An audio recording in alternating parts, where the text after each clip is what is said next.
Le gouvernement de Maurice a lancé le 12 septembre 2025 le débat national sur la réforme électorale et les marques clés de son programme 2025-2029. Le Premier ministre par intérim, Paul Béranger, a présenté deux propositions pour améliorer la représentativité et la stabilité à Maurice et Rodrigue. Une consultation nationale immédiate est souhaitée conformément au manifeste de l'Alliance du changement. Les modèles proposés incluent 60 membres élus en 20 circonscriptions avec 20 élus au scrutin proportionnel ou cette même base avec 8 best losers supplémentaires pour un meilleur équilibre. L'objectif est de trouver la formule qui allie démocratie et stabilité, a expliqué Paul Béranger.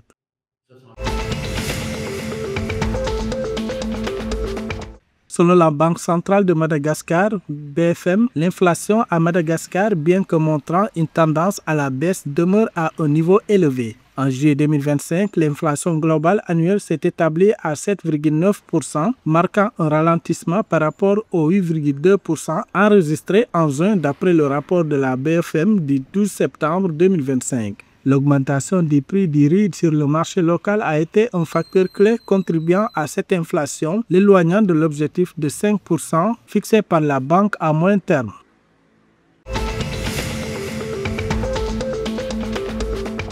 L'aéroport international des Seychelles a renouvelé son accréditation de niveau 2 en expérience client aéroportière le 10 septembre 2025, décernée par le Conseil international des aéroports à Guangzhou en Chine. Cette distinction confirme l'aéroport des Seychelles comme une porte d'entrée priorisant l'amélioration de l'expérience client. Le président des Seychelles, Wabe Mankalawan, a félicité l'autorité de l'aviation civile des Seychelles pour cette grande réussite. Il a souligné que le traitement rapide des passagers via le système électronique des frontières a grandement contribué à cette reconnaissance, au niveau que peu d'aéroports atteignent.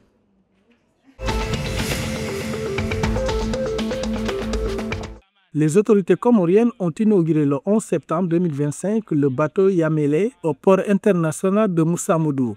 Ce navire de 54 mètres de long et 16 mètres de large est destiné à révolutionner le transport maritime entre les îles. Il a une capacité de 190 passagers et 45 véhicules. Équipé de nombreux gilets de sauvetage, il peut atteindre 12 nœuds en charge. Le navire, selon les autorités, va révolutionner le secteur du transport maritime en apportant une réponse aux difficultés posées par les capacités limitées pour garantir la circulation des biens et des personnes entre les îles. Le Yamela rejoint les bateaux Acadie et SGTM Maria Galanta pour renforcer la flotte nationale.